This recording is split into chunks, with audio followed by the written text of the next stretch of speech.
Hi, I'm JC Pohl on the road with Teen Truth. I'm sitting here with Brittany Neese. Brittany is actually a LMFT, which is a marriage and family therapist. She's a supervisor, so she works with other young therapists to help them in their practice. And she's also an LPC supervisor as well, so working with professional counselors. How many years experience do you have as a counselor? Now it's going on, it'll be 8 next year. Years. So yeah, almost All 8 right, years. So you've seen a lot. And one of the things that I see a lot on the road is anxiety and depression. It just seems to be creeping up. It's interesting. We started Teen Truth 11 years ago now. And when we first started, it was all about Columbine and school shootings and kind of the overt bullying that you might see on campus. But now as we get deeper and deeper with schools and deeper with students, it's anxiety that seems to come up. So as a therapist, as a supervisor, what are some of the things that we can do to help relieve anxiety for students on campus? It's a very important topic, and you're right. I think more and more teens as well as adults are having to deal with anxiety.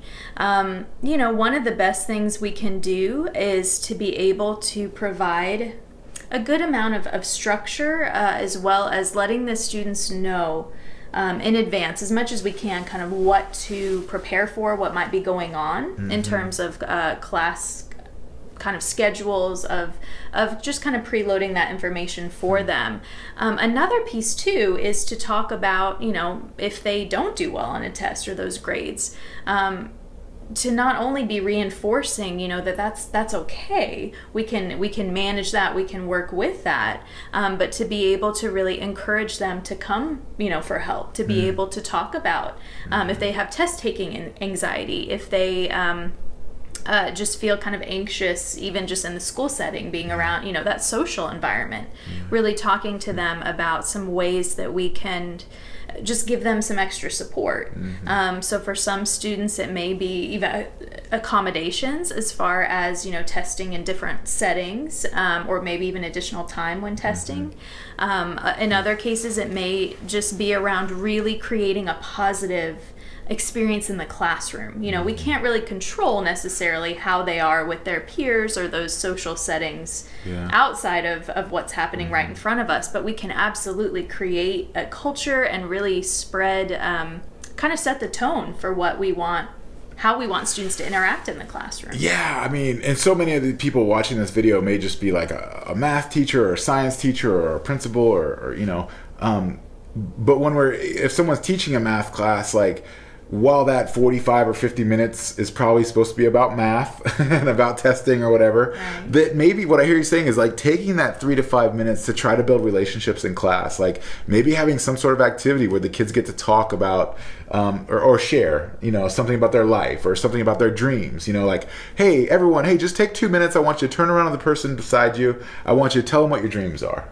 And so what you're saying is maybe building those relationships amongst the students can help with some of the anxiety that maybe we're seeing in the classroom or the anxiety that they're dealing with in their life. Absolutely. And even taking some time to do activities that still are on topic within that school subject, but really encouraging these students to support each other, and especially when there's improvements being made or just a lot of just a good amount of effort that's being made, really to honor that and be able to kind of guide those interactions of how to support each other. Right. Relationships. Yes. That's what it seems to always come back to. Absolutely. When we're talking about any issues dealing with students. And a teacher very much can set the tone for that by the way you talk to your students and the way that you verbally, encourage them, try and pairing them together to allow that to happen as well.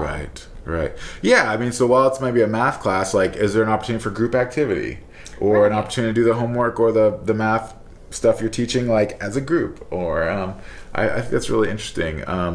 So let me ask you, kind of maybe switching gears just a tad, where do you think the anxiety is coming from? You mentioned test anxiety and things like that, but now let's talk about teenagers in general. 2017, where do you think this anxiety is coming from? Because this is not something that I feel that maybe kids 15 years ago dealt with, but kids today are truly feeling anxious, more so like an adult would feel.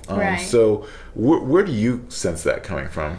I sense that because a lot of these teens nowadays are interacting mostly via social media or through electronic devices, a lot of times they are really lacking that emotional connection that happens on a one-on-one basis, that leaves a lot of room for error in terms of interpreting people's tone, whether or not they're being sarcastic. People can say very awful, mean things to each other without having to directly see the impact on someone else. So I think even just knowing that, these students feel less protected when they're communicating via these, social media means, but yet that's their way of communicating. It's the way of the world to them.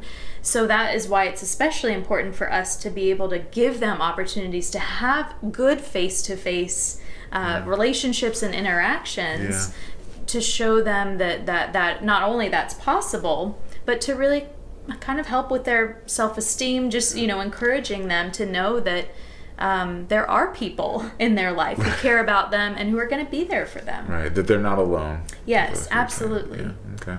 Well, no, this is great information. I really hope that this video can help you. If you do have students on your campus or dealing with anxiety, the big takeaway that I got from today is really just helping them build relationships in their life. Good old-fashioned face-to-face relationships. How are we going to do that? Is it going to be through little activities in class? Is it going to be through group work? Is it going to be maybe through a peer-to-peer program? We've seen a lot of that in the Rising Up coaching program that we run, which is a mentoring style curriculum where they start building relationships. It starts helping them on all different kinds of areas within the school campus and the work that they're doing.